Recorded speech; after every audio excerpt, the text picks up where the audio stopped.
नमस्कार मित्रांनो, तिरुपती यात्रेच्या पहिल्या भागात तुम्ही आमचा प्रवास बघितला असेल, तर दुसऱ्या भागामध्ये आम्ही थेट बालाजीच्या दर्शनासाठी घेऊन जात आहोत। तर हा अनुभव खूप छान होता, तर तुम्ही व्हिडिओ शेवटपर्यंत नक्की बघा। तिरुमला डोंगरावर जाण्यासाठी 2 वेगवेगळे घाट आहे।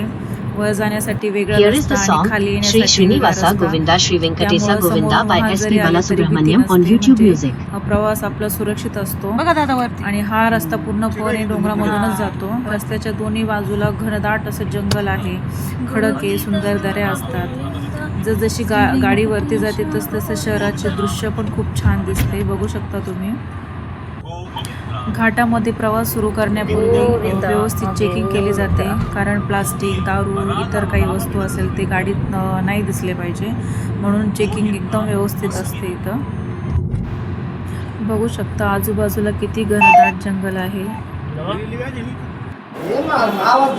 त्यानंतर आम्ही गेलो इथं माझे मिस्टर आणि वडिलांचं तर बघा इथं पण होती। आम्हाला जवळजवळ 1 तास लागलेला। 300 रुपीस कटना दर्शनम पादयात्रया तर इथं मोबाईल अलाउड नव्हता, तरी पण थोडंसं मी व्हिडिओ घेतलेला इथला। तर इथं माझे वडील आणि मिस्टर टक्कल करणार आहे। आधी टक्कल करून मगच दर्शनासाठी जावं लागतं।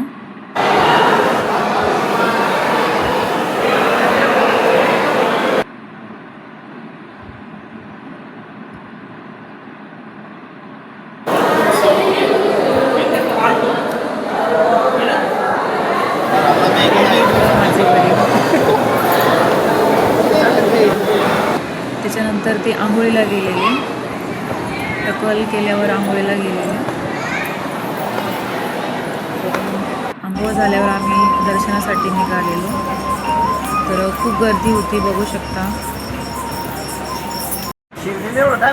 खूप अशी मोठी रांग होती, कारण उन्हाळ्याच्या सुट्ट्यांमध्ये खूप असे लोक आलेली होती दर्शनासाठी।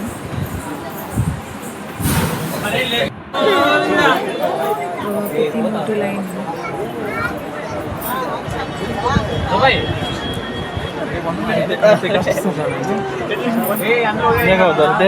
आम्ही 8 वाजता आलेलो, तर आम्हाला दर्शन सकाळी 9 वाजता भेटलं, कारण गर्दी खूप असल्यामुळे आम्हाला खूप लेट झालं। वेटिंग रूमला आम्ही 4 घंटे थांबलो।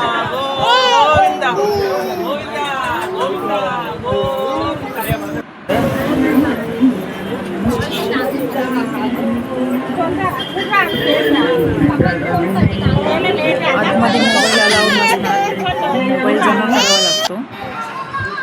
तर यानंतर माझा मोबाईल जमा करणार आहे, तुम्हाला आतमधला व्हिडिओ नाही दाखवू शकतो।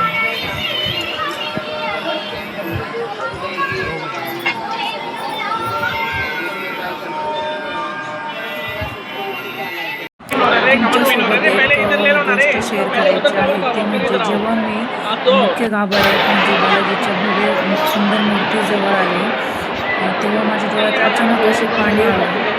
तो क्षण असा होता की माझ्या तोंडातून शब्दच फुटत नव्हते।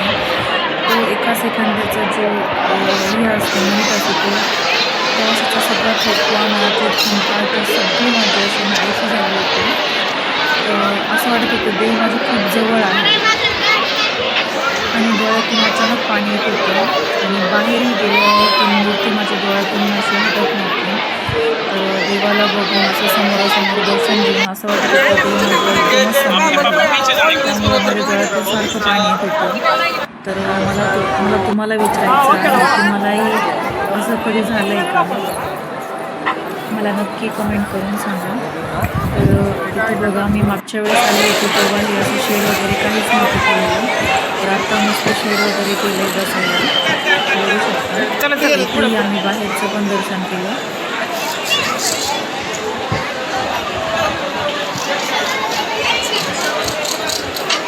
बाहेर आल्यावर माझे मिस्टर प्रसादाचा लाडू घ्यायला गेले, आणि खरोखरच खूप भाग्य लागतं असं दर्शन मिळायला। तुम्हाला हा व्हिडिओ कसा वाटला आणि तुम्ही कधी तिरुपतीला गेला आहात का हे मला कमेंट करून नक्की सांगा। व्हिडिओ मनापासून आवडला असेल तर प्लीज एक लाईक नक्की करा। तुमच्या मित्रपरिवारासोबत शेअर करा. आणि हो, जर चॅनलवर नवीन असाल किंवा अजूनही माझ्या चॅनलला सबस्क्राईब केलं नसेल तर नक्की करा, कारण पुढेही असेच छान छान ब्लॉग्स तुमच्यासाठी येत राहणार. सिर्फ एक ही दिन तुम्ही सर्वांनी व्हिडिओ शेवटपर्यंत पाहिला त्याबद्दल मनापासून धन्यवाद. आता आम्ही जात आहोत घरी, तर भेटूया आपण नवीन व्हिडिओमध्ये.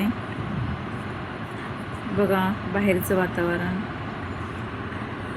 तर भेटूया पुढच्या व्हिडिओमध्ये. तोपर्यंत गोविंदा गोविंदा गोविंदा. बाय.